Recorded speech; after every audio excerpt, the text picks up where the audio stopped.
Saludos cordiales, amigas y amigos. Gracias por permitirnos de nuevo ingresar a sus hogares. El 10 de agosto de 1809 en Quito se instauró el primer gobierno de la América Morena, como dice Fernando Tinajero.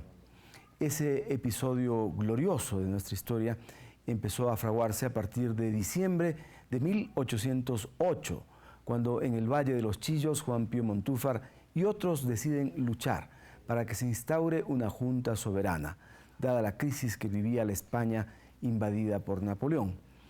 Entre varias mujeres destacaría Manuela Cañizares, quien conspiró junto a Juan de Dios Morales, Manuel Rodríguez de Quiroga, Antonio Ante, entre otros. Un año después, el 2 de agosto de 1810, varios de ellos serían asesinados por los realistas. ¿Quiénes fueron esos hombres y mujeres que lucharon a favor de la libertad? ¿Cuáles fueron los barrios que se convirtieron en el escenario de la conspiración y la lucha? La Caja de Pandora presenta este programa especial en homenaje a una de las más valiosas luchas libertarias que inspiraría a los demás países del continente. Bienvenidos, bienvenidas. Saludamos también y con mucho gusto con Jenny Londoño, historiadora, y Manuel Espinosa Polo, también historiador. Ellos nos van a ilustrar sobre este momento histórico que creo que todos estamos en la necesidad de recordarlo y recuperar esa memoria para servirnos de esas lecciones y pensar también en el presente y en el futuro. Vamos a presentar inmediatamente un video en el cual varios nos cuentan cómo fue esa gesta del 10 de agosto y nos permite el primer contexto de esto que es un programa especial de la Caja de Pandora. Vamos a verlo. La gesta del 10 de agosto de 1809 genera debates entre los académicos. En tanto, no hay una lectura única respecto al propósito que perseguían los próceres de la independencia. Carlos Landázuri es uno de quienes cree que hay que entender el contexto en que plantearon este proyecto independentista. La forma de comprender al mundo de las gentes de comienzos del siglo XIX era la monarquía. Entonces, todos, patriotas, realistas, etc., eran monárquicos. De ahí parten todos. El propósito fundamental del movimiento cuando estalla, el 10 de agosto, no es tanto lograr la independencia de España, ¿no? Lo que ellos proponen va a llevar irremediablemente, fatalmente, aunque ellos no lo hubieran querido, va a llevar a la independencia de España, desde luego. Pero ese no es el objetivo central. El objetivo central de ellos es crear un espacio económico viable que fuera autónomo no solamente de Madrid, ni principalmente de Madrid, sino del IMI de Bogotá. Aunque el movimiento insurrecto de los próceres quiteños logró deponer al conde Ruiz de Castilla, que era la máxima autoridad real, la Junta de Gobierno, que se formó en la Sala Capitular de San Agustín, duró muy poco. Landázuri explica algunas de las razones. La propuesta que ellos hacen es una propuesta que en realidad no favorece ni a Popayán, ni a Guayaquil, ni a Cuenca. Los miembros, las élites, las autoridades de esas otras tres ciudades no los apoyan porque no se sienten representados en su proyecto. Segundo, porque no tiene verdadero apoyo popular que se lo va a ir consiguiendo en el transcurso de la represión. Y tercero, porque ellos honestamente creían que siendo ellos, como ya lo hemos dicho, realistas, las otras autoridades realistas los iban a aceptar, ¿no? Es decir, el virrey de Bogotá, el virrey del Perú, los gobernadores de Popayán, de Guayaquil y de Cuenca los iban a aceptar, pero ellos no los aceptan en absoluto. La corona española, mediante la represión, logró momentáneamente retomar el poder, pero eso encendió la rebeldía del pueblo quiteño, que poco a poco se sumó a la causa independentista. Claudio Mena, historiador y miembro de la Academia de la Lengua, es descendiente de uno de los tribunos de esta revolución quiteña. Yo sé por parte de mi abuelo, que era Alejandro Villamar Villalobos, que inclusive él y las hermanas tenían participación porque el Estado daba una pensión a los herederos de los próceres. Entonces, mi abuelo recibía eso y creo que también ayudaba con parte de lo que le correspondía a sus hermanas. Bueno, vamos a llegar al cuartel de la Real Audiencia de Quito. Este es el cuartel donde estuvieron las fuerzas españolas y de donde salieron los soldados para reprimir, un año después, el 2 de agosto de 1810, la muerte de casi todos los patriotas que estuvieron en el inicio.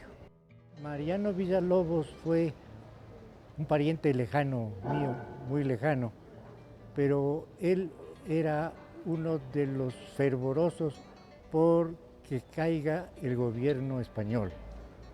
En eso estaban de acuerdo muchas personas, pero lamentablemente no se hizo realmente un cambio radical con nuevas autoridades, porque al poco tiempo de creada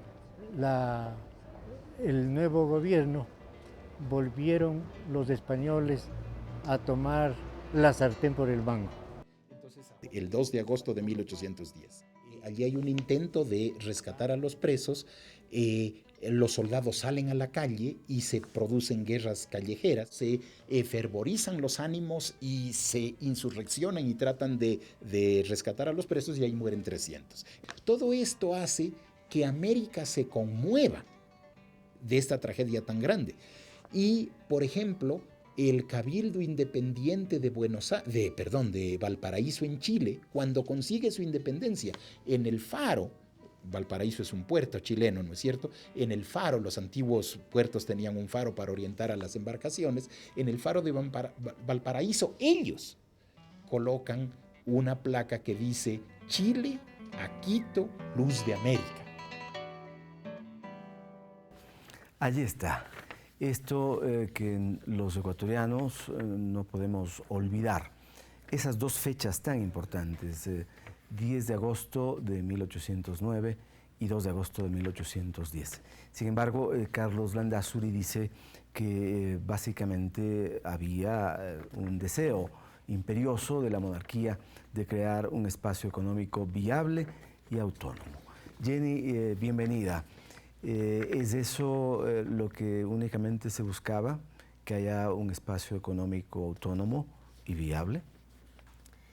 Yo creo que no comparto esa visión. Creo que en ese movimiento del 10 de agosto hubo un poderoso deseo también de reivindicar la autonomía del pueblo quiteño, de tener la posibilidad de regirse por sí solos, de regirse autónomamente este pueblo. Es decir, había una idea de libertad. Desde luego que para ello a veces se usan subterfugios, se usan otras formas. Si decían directamente que estaban contra el rey, pues eran pasados por las armas, como finalmente también ocurrió.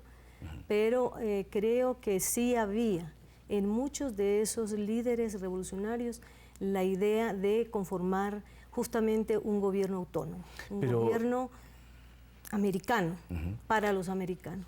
Esos sectores económicos fuertes vinculados a la monarquía estaban dispuestos a liderar un proceso, estaban recogiendo de verdad las aspiraciones de la clase social más baja, o había también un gran deseo de que su clase social tuviera otros momentos más importantes para ellos mismos.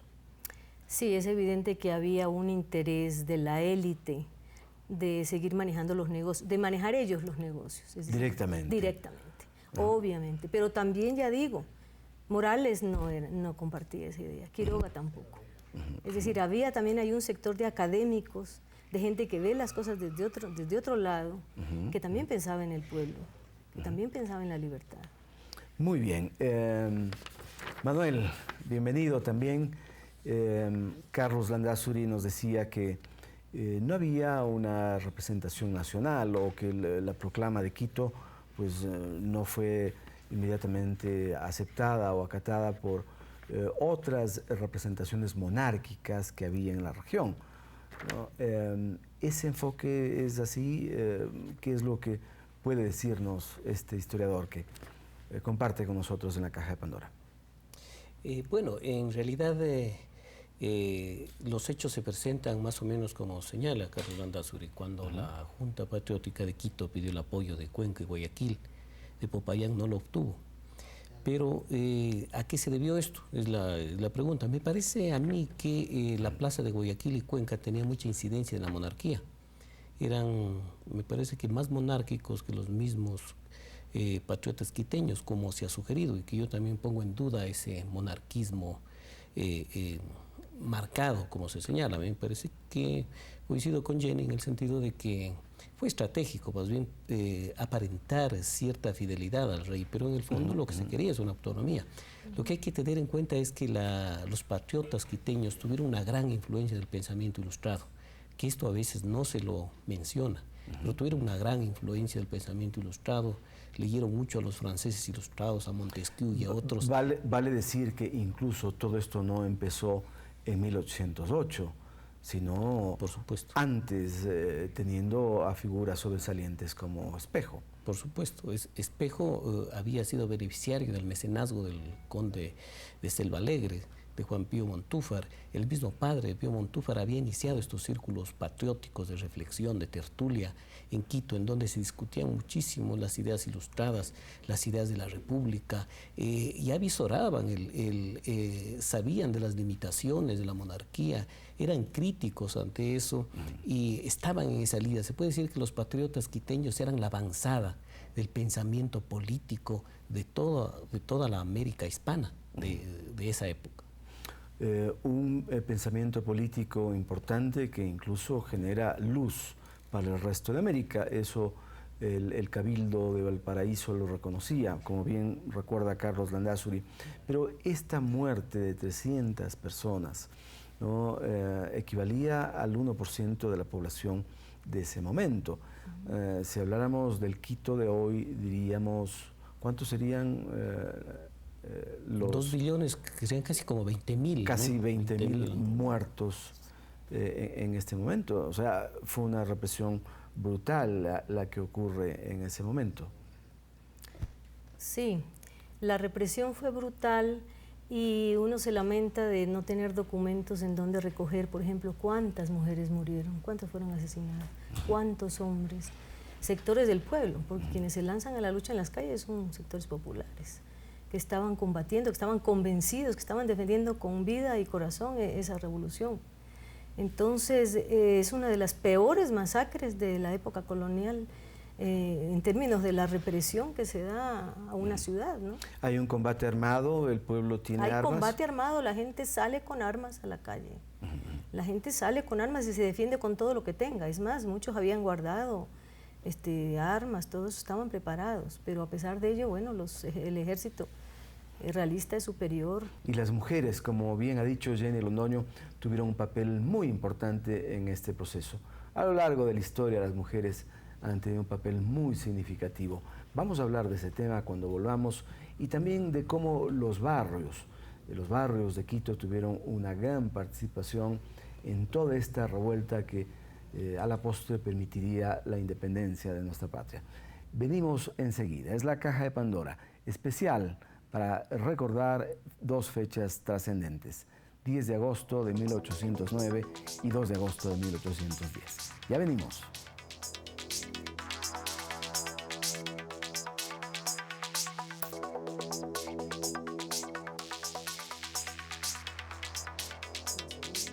Cuando volvamos, conozca sobre los roles protagónicos de diversas mujeres en la Revolución Quiteña. Es el caso de Manuela Espejo. Y Manuela se queda luchando justamente por todos estos ideales de la Revolución Quiteña. Su casa se convierte en una tertulia, bueno, ya era desde antes una tertulia patriótica. Ya en su casa se están reuniendo una serie de revolucionarios.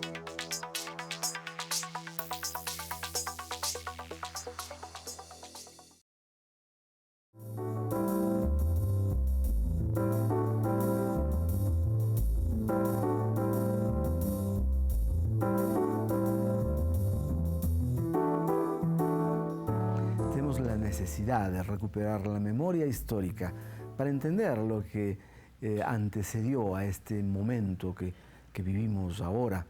Es muy importante que eso ocurra, por eso tenemos a dos distinguidos invitados. Decíamos, las mujeres tuvieron un papel muy importante. Destaquemos algunas.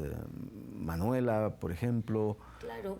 Pero antes de Manuela Cañizares, hablemos de Manuela Espejo, ¿no? Que es ella quien genera también un proceso muy interesante de interacción política y de cambio. Claro.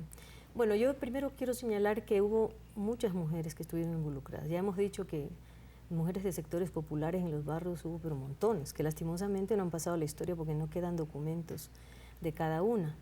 Pero en cambio, en el núcleo duro de los revolucionarios quiteños hay muchas mujeres que van a ser importantísimas. La primera, la mayor, la de más edad, digamos, la decana de esas revolucionarias es Manuela Espejo. Pero también van a estar ahí... Ilustradísima Manuela Espejo. Ilustrada Manuela Espejo, aunque alguno diga por ahí lo contrario. Absolutamente ilustrada, al lado de sus hermanos ilustrados no iba ella también a educarse. Eugenio y Pablo. Ella ayudaba a su padre, a su hermano, a Eugenio, en el hospital, es decir, sabía también de medicina. Era una especie de enfermera, podríamos decir la primera enfermera de la audiencia de Quito. Es una mujer que escribe en el periódico Las Primicias de la Cultura de Quito, con el seudónimo Erofilia, esto lo ha dicho Carlos Paladines en su libro. Es una mujer que, por ejemplo, la vemos en el momento en que cuando ya ha muerto su hermano, ella pone una denuncia contra el presidente de la audiencia de Quito y es un juicio terrible que dura bastante tiempo en el que ella lucha y se defiende, está exigiendo que la indemnicen por todo el daño que le han hecho a su hermano. Esposa, además, de José Mejía Lequerica. Esposa de José Mejía Lequerica, con una diferencia de más de 20 años en la edad, cosa que para la época debe haber sido terrible, terrible para, para la población que le rodea. Porque lo normal en esa época tan patriarcal es que los hombres mayores de 60 años se casaran con mujeres de 15. Pero en cambio en este caso es al revés, o sea, todo el mundo la debe haber criticado, pero eso también implica una fortaleza y un valor. Y además José Mejía Lequerica no es que se casa con ella por pena ni por pesar, es que él la admira, así como admiraba también a Eugenio Espejo, que fue su maestro. Entonces ahí hay una relación de amor relacionado con la cultura también, con los ideales. Esto, lo de José Mejía y Manuel Espejo, este vínculo afectivo, ¿ocurre antes de la Corte de Cádiz? Sí, claro, mucho antes de la Corte de Cádiz. Y también se casan antes, él ya se va casado para las Cortes de Cádiz. Aquí Manuela se queda luchando justamente por todos estos ideales de la Revolución Quiteña. Su casa se convierte en una tertulia, bueno, ya era desde antes una tertulia patriótica. Es decir, que ya en su casa se están reuniendo una serie de revolucionarios. Entonces ahí están muchos que van con su compañera, con su esposa, mejor dicho. Entonces ahí está, por ejemplo, Mariana Mateu de Ascazú, la esposa de Joseph Ascazú. Ahí va a estar Josefa Tinajero, que es una íntima amiga, amigas de hermanas del alma con Manuela Espejo, al punto que Manuela Espejo, en su matrimonio con José Mejía Lequerica, ellos van a ser los padrinos, Josefa Tinajero y Juan de Dios Morales. Josefa Tinajero es compañera amorosa de Juan de Dios Morales. Y esto se produce porque Josefa Tinajero, que también es una mujer ilustrada, pero además también una mujer comerciante, que tiene un buen nivel de vida, digámoslo así, en el sentido de una situación más o menos de vida buena, pero porque ella trabaja en el comercio. Ella fue casada con un hombre que le doblaba la edad y que también es de apellido Tinajero, Joaquín Tinajero, y que eran primos hermanos. Eso no era permitido en aquella época, había que solicitar una dispensa, pero el obispo de Quito le aupó, digamos, a Joaquín Tinajero, y entonces se casaron ahí, Y ella después descubre, ella era muy jovencita, después descubre eso, no lo quiere, no quiere esa relación, y entonces pone una demanda de divorcio. Lo cual también, imagínense el escándalo que sería. Pecado capital. Claro, el escándalo que sería en Quito. Y después de eso, como es Juan de Dios Morales, abogado, el que le ayuda en este juicio, termina ella enamorándose de él, él que no tenía esposa y un hombre soltero pues también. Y eso, claro, es la comidilla de la ciudad de Quito. La historia vista de modo sencillo en esta relación social, humana, nos permite entender mejor lo que hemos vivido. Vamos ahora a mostrarles un video donde destaca el papel importantísimo que tuvieron las mujeres en la lucha libertaria.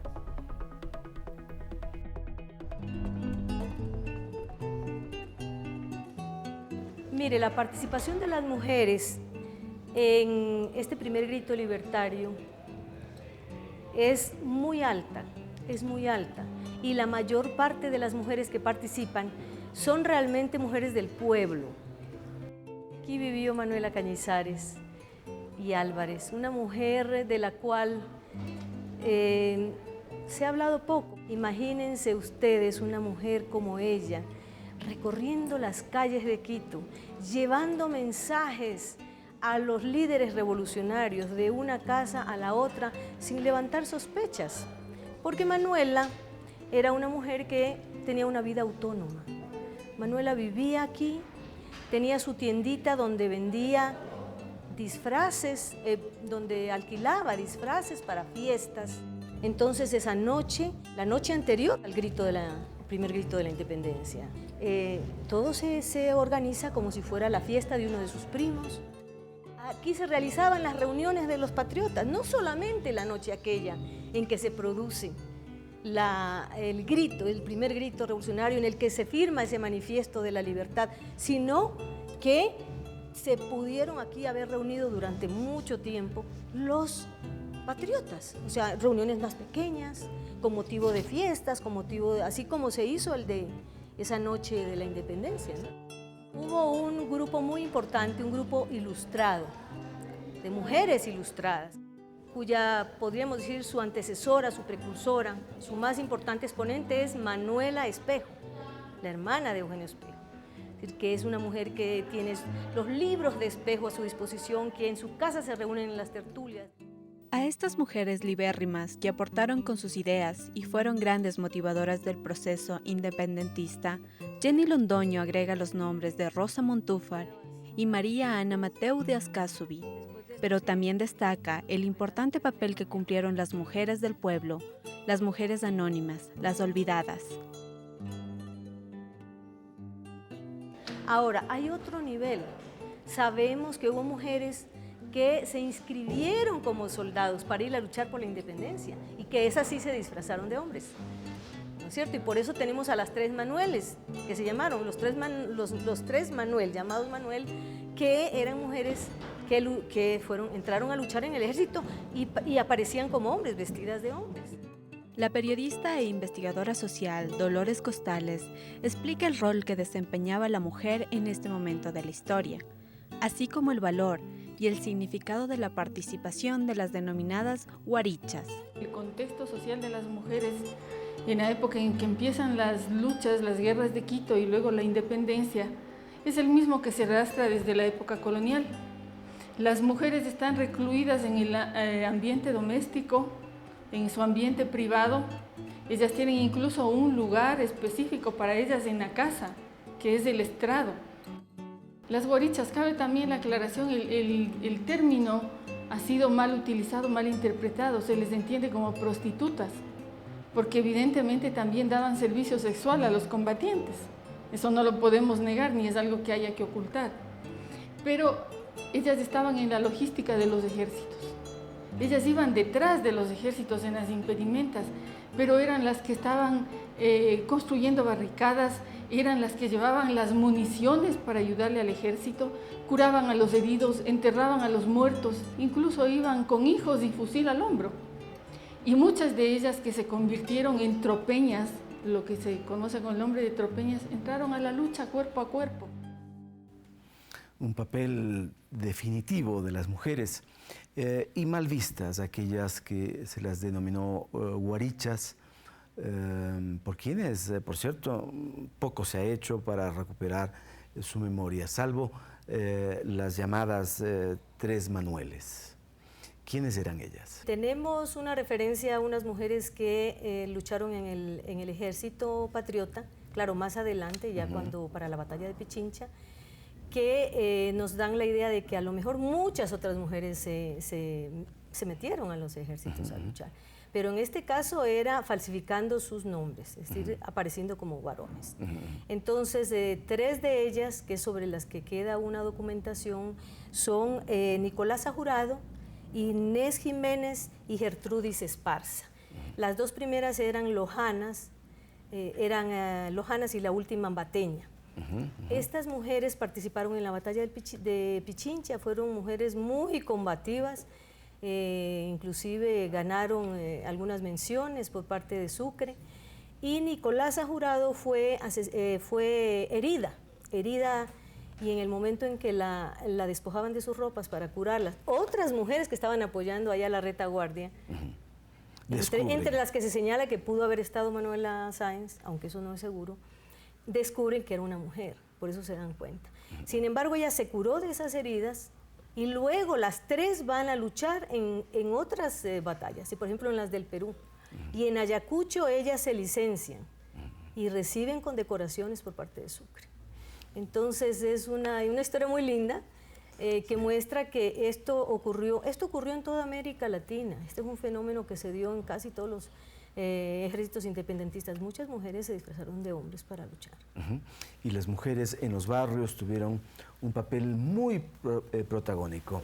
Nuestro invitado, Manuel Espinosa Polo, ha hecho una investigación que detalla cuáles fueron los barrios de esta ciudad, de la ciudad de Quito, que participaron activamente en este proceso transformador. Vamos a pedirle que nos indique cuáles fueron esos barrios apenas volvamos tras la siguiente pausa. No se vayan, esta es una emisión especial de la Caja de Pandora para recordar las gestas de agosto. Ya venimos.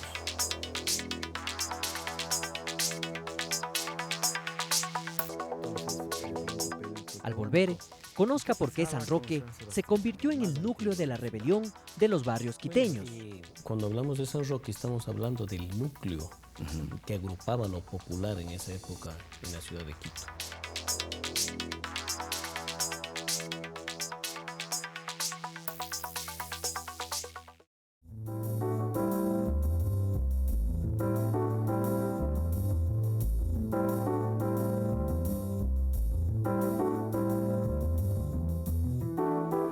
Cuando nos enseñaron historia en la escuela o en el colegio, nos dieron ciertas lecciones un poco fantásticas. No se nos mostró a gente de carne y hueso, viviendo en un espacio específico, teniendo unas condiciones, un entorno propio del cual dependía mucho su actuación. Había barrios, hemos dicho antes de este corte, que tuvieron un papel protagónico. ¿Cuáles eran esos barrios? Vamos a verlo inmediatamente en el siguiente video. Y al volver, Manuel Espinosa Polo, quien ha investigado el tema, nos ofrecerá más detalles. Manuel Espinosa Polo nace en Loja en 1964. Ha realizado estudios de sociología, estudios de la cultura e historia andina. Actualmente es un gran impulsor de la recuperación y difusión de la memoria secreta de los pueblos ecuatorianos.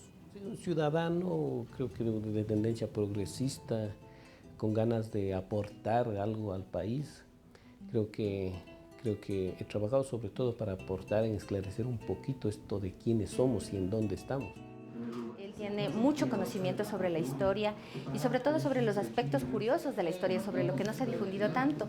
Y precisamente es eso lo que genera y despierta el interés en el público, en la gente, conocer precisamente lo que no se ha aprendido en la academia.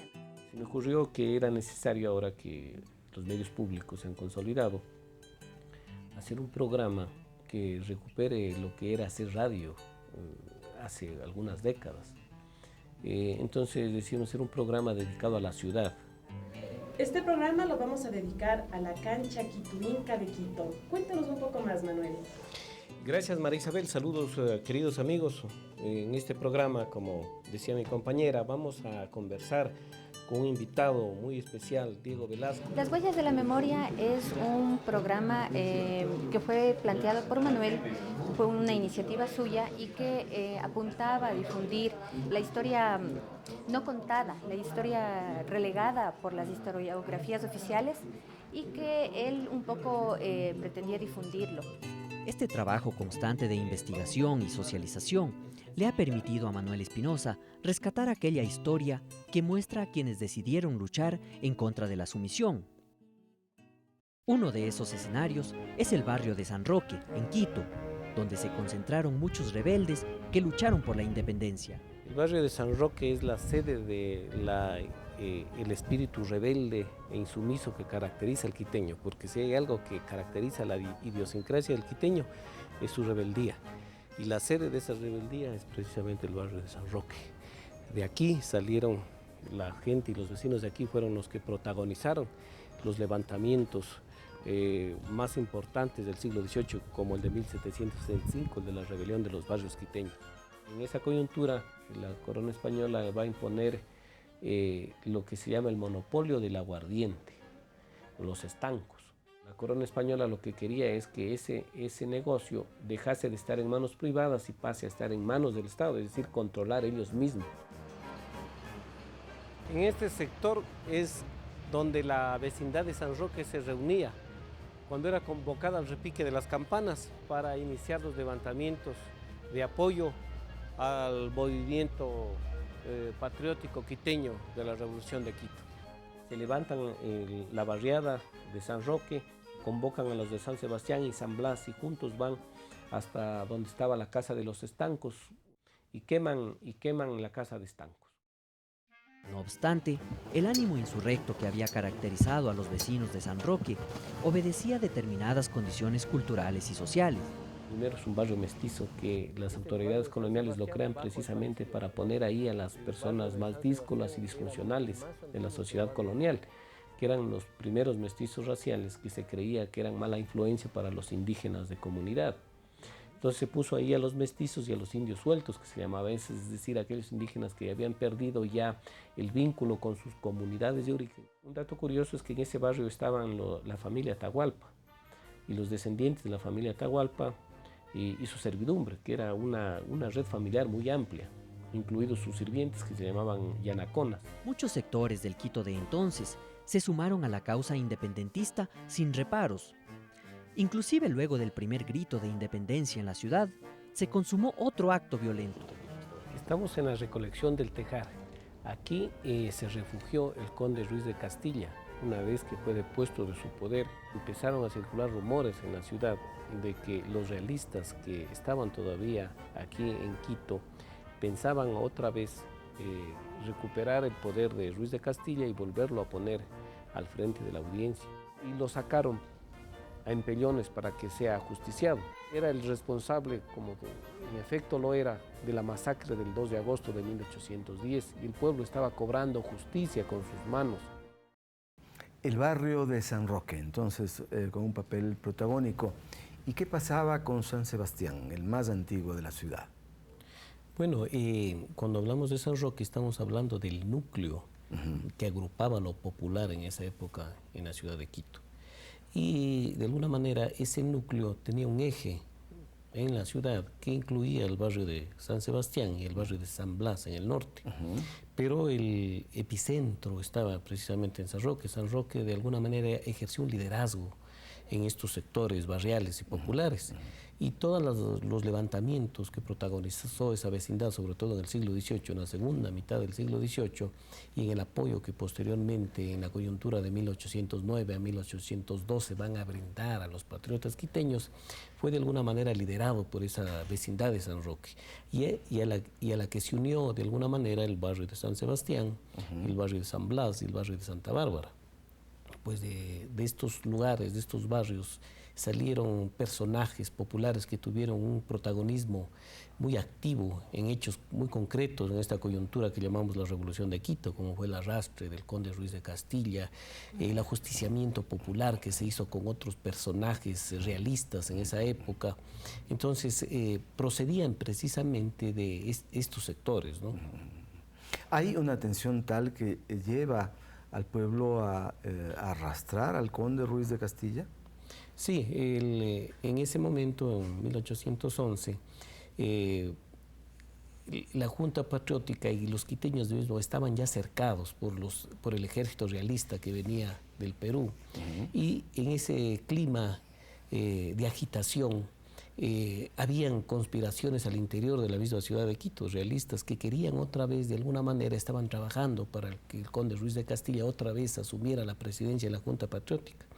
En esas circunstancias, y puesto que aún estaba muy fresco en la memoria y en la sensibilidad de los quiteños, la matanza del 2 de agosto de 1810, se creó una indignación tal que de alguna manera propició este ajusticiamiento popular al conde Ruiz de Castilla. Se dice que sobre todo el capitán Nicolás de la Peña, que precisamente dirigía a los sanroqueños, un batallón que se llamaba los Cuchilleros de San Roque, y doña Rosa Zárate, cuyo hijo había sido masacrado en el 2 de agosto de 1810, alentaron a cierta vecindad de San Roque para que ajusticiaran al conde Ruiz de Castilla. Fue así como llegaron hasta la recolección del Tejar, en donde estaba el conde, y de ahí lo sacaron a empellones, casi arrastrándolo, y lo llevaron hasta la Plaza Grande, donde lo entregaron a los patriotas, pero con la promesa de que iba a ser fusilado inmediatamente. Cuando el conde Ruiz de Castilla llegó a la Plaza Grande, ya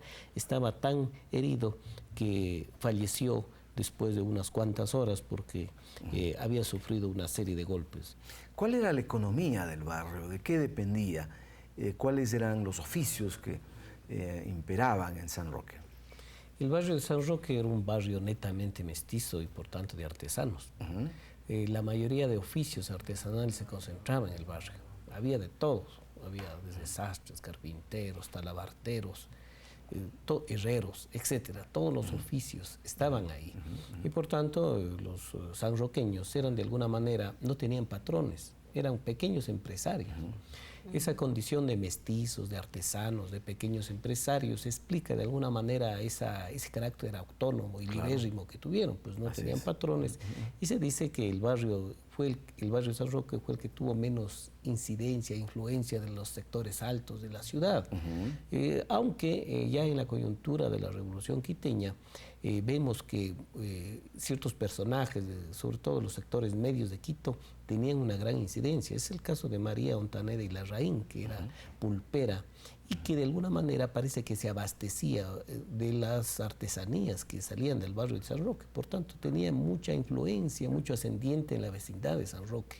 Debe haber estado vinculada por vínculos de compadrazgo. Y así fue que doña María Ontaneda y Larraín fue la que organizó una milicia de mujeres bolsiconas, como se llamaban en esa época, que la bolsicona era como la chola quiteña, más o menos usaba unas polleras vistosas y coloridas como las cholas cuencanas. Las bolsiconas eran mujeres del pueblo, por lo general modistillas, costureras, y doña María Ontaneda y Larraín va a organizar una milicia con estas mujeres que van a tener un papel protagónico en la coyuntura de la Revolución Quiteña. Van a ser ellas quienes, por ejemplo, van a resguardar a Carlos Montúfar cuando llega a Quito. Van a dormir haciendo guardia en su casa y luego van a tener una participación muy destacada en la última batalla que va a librar los patriotas quiteños en esa coyuntura, que es precisamente la batalla del Panecillo en 1812. Y si María Ontaneda era pulpera, ¿qué era Rosa Zárate? Rosa Zárate es una mujer... También habitante de San Roque, ahí ¿no? hay sí, ella también vivía ella tiene una casa en el barrio de San Roque. Ella se casa, ella tiene unos amores muy tempestuosos con Nicolás de la Peña, el capitán Nicolás de la Peña. Luego se logran casar porque ella era casada antes. Tienen un hijo que es Antonio. Antonio va a ser uno de los asesinados el 2 de agosto. Un joven luchador también muy idealista, muere muy jovencito. Y Rosa tiene una historia impresionante. Bueno, es una hija natural. Nieta de un ministro togado de la audiencia, Diego Zárate. Obviamente no es reconocida por su padre, pero su abuela Orbe la protege, la ayuda, la cuida desde pequeña. Entonces ella crece así muy rebelde con esa cosa. A los 15 años la casan con Pedro Cánovas, un hombre que muy mayor muy mayor, que le lleva muchos años a ella, y ella lo repudia, porque ella fue casada a la fuerza, lo repudia, no quiere vivir con él, y ahí empiezan los problemas contra ella, las persecuciones, las denuncias, bueno. Y luego entra en amores con Nicolás de la Peña, que tiene también muchos enemigos, y también empieza una persecución contra los dos. Capitán realista, Nicolás de la Peña. Capitán, claro. Patriota. Pero patriota. Claro, es de las milicias organizadas de Quito. Es un capitán de las milicias organizadas de Quito, pero muchos de ellos son los que van después a participar en esta revolución quiteña. Y entonces Rosa Zárate, que es una mujer muy inteligente, ella también tiene unos papeles de liderazgo ahí muy fuertes en San Roque. Ella también hace parte de este grupo armado de María Ontaneda y Larraín. Entonces, además es una mujer que tiene también ciertos niveles para la subsistencia, que le permiten tener una vida más holgada y hacer mucha militancia. Se está moviendo permanentemente por aquí y por allá. Entonces realmente Rosa Zárate tiene una gran participación. Y resulta ser que cuando ellos tienen que huir, porque ya son buscados por Toribio Montes, ya saben que tienen pena de muerte sobre sus cabezas, que pesa esto, ellos huyen hacia el norte queriendo llegar hasta Tumaco para poder encontrar unos amigos que les van a proteger, porque en el Cauca sí apoyaban el movimiento revolucionario quiteño. Ahí hay amigos poderosos, importantes, como Caicedo. Y entonces los descubren en alguna zona de ahí cercana, ahí en Esmeraldas, no me acuerdo este rato el nombre, pero son detenidos y por órdenes expresas de Toribio fusilados y son cortadas sus cabezas. Toribio Montes pide que manden las cabezas a Quito para exponerlas. Finalmente creo que no lo permitieron en Quito que fueran expuestas sus cabezas, pero ya estaban asesinados. Entonces realmente ella es una mártir de la revolución quiteña. Ella con Nicolás de la Peña, ¿no? Toribio Montes tuvo un papel terrible en la historia nuestra. Sin embargo, yo no sé, si ustedes conocen, por favor rectifíquenlo, la calle que tenemos en Quito, la calle Montes, ¿es para recordar a Toribio Montes? Sí, creo que sí. Es para recordar. Sí, porque sobre eso se ha discutido y se ha peleado y se ha dicho que no pueden estar los que asesinaron a nuestros revolucionarios, no pueden estar en esas calles. Los verdugos. A mí me parece que el problema es porque en Quito, desgraciadamente, a inicios del siglo XX, yo he estudiado este fenómeno, ¿no? Triunfó un proyecto de la ciudad muy conservador, ultraconservador, vinculado a ciertas familias que reivindicaban su herencia hispánica. A raíz de eso, algunos investigadores hablan de la invención hispánica de Quito. Quito empieza a presentarse como la ciudad española, la villa española, y a raíz de eso se van a poner nombres de los verdugos, incluso se van a proliferar las estatuas de los conquistadores, o sea, como un culto a la conquista y al conquistador. Aparece el nombre del Colegio Benalcázar, etcétera. O sea, es un triunfo de un proyecto hispanista que por suerte está ya desmontándose, ya no tiene sentido, ¿no? Porque ofende la memoria de la mayoría de los habitantes de la ciudad. Muy bien, vamos a hacer una pausa tras este capítulo tan interesante que acabamos de presenciar, con estos datos que nos dan ambos historiadores, los barrios, las mujeres, esa falsa reivindicación de un hispanismo que produce por lo menos desazón, escuchar que siguen habiendo calles y monumentos que rememoran a quienes fueron los verdugos. Vamos a volver tras la siguiente pausa. Hay una sorpresa muy interesante, artística, cultural, en este espacio para recordar las 2 gestas de agosto. Ya venimos.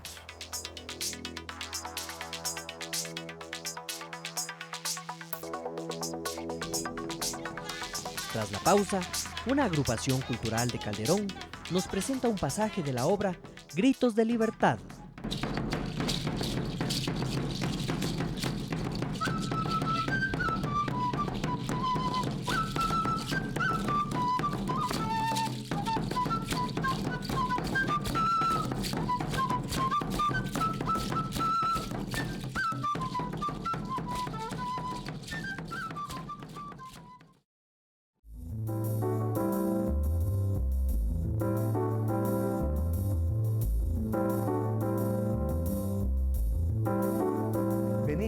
seguir disfrutando de la presencia de estos dos ilustres historiadores que tenemos aquí, Jenny Londoño y Manuel Espinosa Polo, y también tendremos música, tendremos un número artístico muy interesante que muestra el decurso de la historia.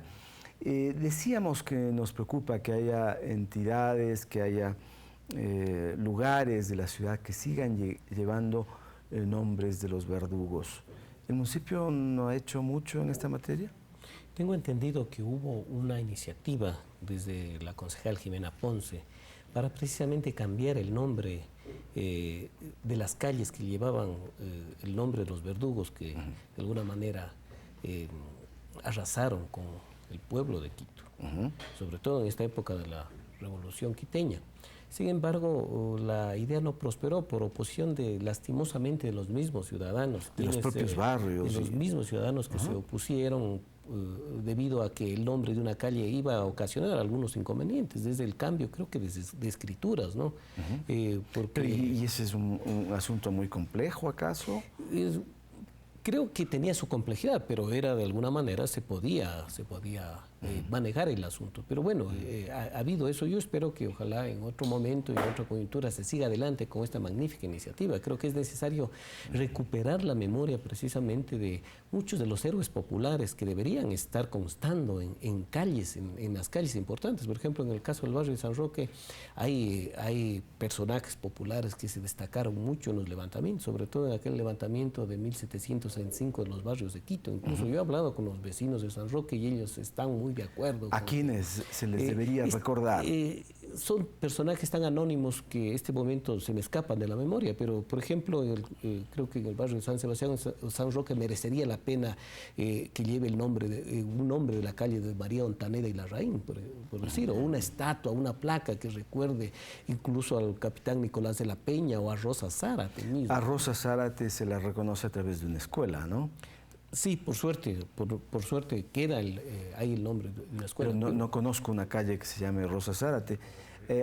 ¿A qué otros personajes se los debería tener? En la memoria había la colocación de una placa en una de las calles, o en varias de las calles de esta ciudad. Bueno, yo quiero primero, haciendo justicia, decir que el alcalde Augusto Barrera sí se preocupó de esto del cambio de los nombres en las calles. Inclusive hicieron llegar a muchas instituciones la petición de que aportáramos los nombres de las personas que quisiéramos que estuvieran representadas en esas calles. Desde luego en la Coordinadora Política de Mujeres, en la que yo militaba hasta hace unos años, enviamos también una lista de mujeres, entre las cuales dábamos nombres de justamente estas lideresas de la Revolución Quiteña, que deberían estar todas. Ya dijimos Mariana Mateu de Ascasubi, María Ontaneda y Larraín, Rosa Zárate, inclusive María de la Vega Inates, la esposa del capitán Juan de Salinas, que también cumplió un papel muy importante y fue muy perseguida. Ella fue la de la idea de liberarlos, de ver cómo los podían liberar de la cárcel a los presos. No hay todavía una calle Manuel Espejo. Manuel Espejo tampoco existe, entonces también debería. Rosa Montúfar. Rosa Montúfar, Rosa Larrea, la hija de Juan Pío Montúfar, la madre también, Rosa Larrea. Son muchas las mujeres que podrían estar allí. Ahora, yo quería también mencionar algunas que traje porque no recuerdo bien los nombres. Hay unas actoras populares que, por ejemplo, se desconoce casi todo porque no existen biografías de ellas, pero están mencionadas en algún momento. Tomasa Mideros estuvo luchando conjuntamente con Diego Mideros cuando intentaron asaltar la cárcel el 2 de agosto para salvar a los. Y también tenemos otras mujeres populares como María de la Cruz Vieira, que se apodaba La Costalona, una mujer muy luchadora de la que no tenemos muchos datos. Otra conocida como La Monja, peor, ahí no tenemos ni el nombre, solo le decían La Monja, mire qué simpático un sobrenombre. Pero también Estela Campuzano, Rosa Solano, Margarita Orozco, Manuela Solís. Estas mujeres firmaron el manifiesto revolucionario en los barrios y muchas más que firmaron en los barrios porque estaban metidas en estos barrios en las mismas luchas, porque eran esposas de artesanos, etcétera. Habría que sumar también a esta lista que da estas listas a la Payashka. que era un personaje del barrio de San Roque, que no sabemos su nombre, pero solo ha quedado su sobrenombre, la Payashka, que tuvo una participación aguerrida, porque fue el prototipo de la guaricha, la soldadera, y que tuvo una gran participación en la batalla del Panecillo en 1812. Y había otro personaje también muy aguerrido, una mujer que se ha quedado solo el sobrenombre llamada la Bandola. También. Sí, y yo también quisiera agregar otros nombres. Mire, casi siempre se habla diferenciadamente de los levantamientos indígenas y de la Revolución Quiteña, ¿no? O las luchas por la independencia, otra etapa cuando con la batalla de Pichincha pues ya obtuvimos la independencia final. Pero muchos historiadores, entre ellos Jorge Núñez, sostienen que estas luchas fueron paralelas a las otras, es decir, fueron parte de ese proceso, también de un proceso independentista, claro, solo que desde los intereses, ¿no? En época, sí, o sea, estas luchas, estos levantamientos indígenas fueron un antecedente de la Revolución Quiteña. Pero ellos también estaban luchando por sus reivindicaciones, por su libertad, contra los impuestos. Así es. Es decir, esto hace parte de un enriquecimiento de esas luchas y de la toma de conciencia de los patriotas. Así es, porque estos procesos de cambio revolucionario que han vivido los pueblos no son el resultado de algo que ocurre de la noche a la mañana. Es el tiempo, son distintas luchas las que finalmente permiten las grandes transformaciones como la independencia de nuestra patria. Vamos enseguida a mostrar, a presentar aquí y con muchísimo gusto a un grupo de actores culturales, actores y actrices culturales de Calderón, esta parroquia tan conocida, quiteña, esta parroquia, con una obra, con el fragmento de una obra que se titula Gritos de Libertad.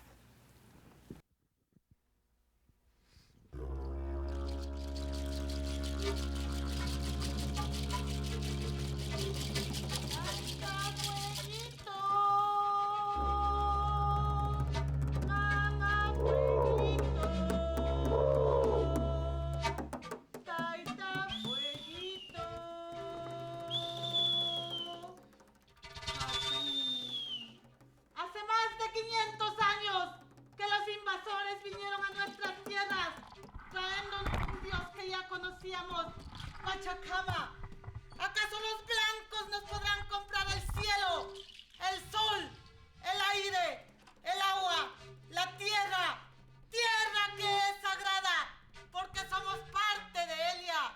Los ríos no son solo el agua, también son la sangre de nuestros antepasados. Ya es tiempo de despertar con el gran abuelo fuego. Él es el único conocedor de la sabiduría del infinito entero. Hatari Pumamaki, Yukan Chigash Pamama Shaktapi. Estas son nuestras tierras, carajo.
Los pueblos libres han quedado, ya se siente la libertad.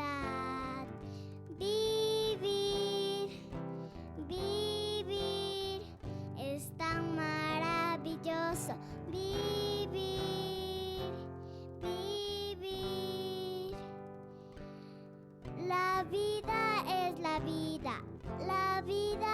soñar. La vida es la libertad.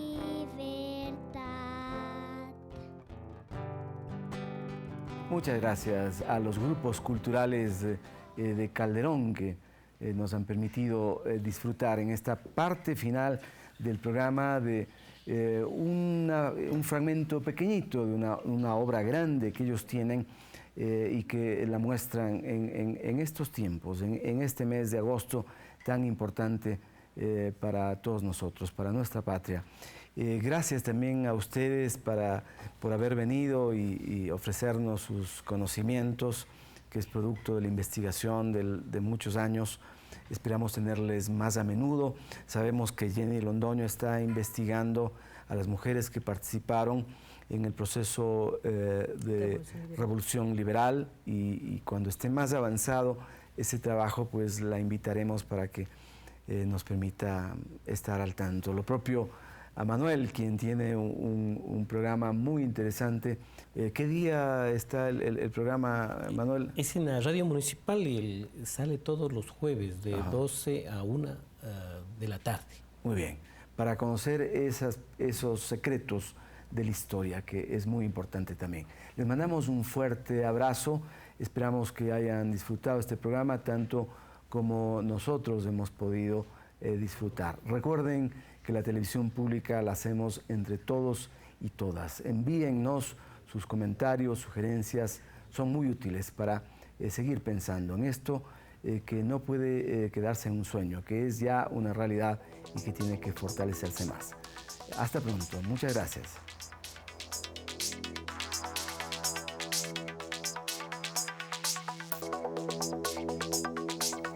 Felicidades, Rosita Mosquera. Para adelante, Ecuador. A cambiar la mentalidad para vivir en equidad y dignidad. Karina Clavijo.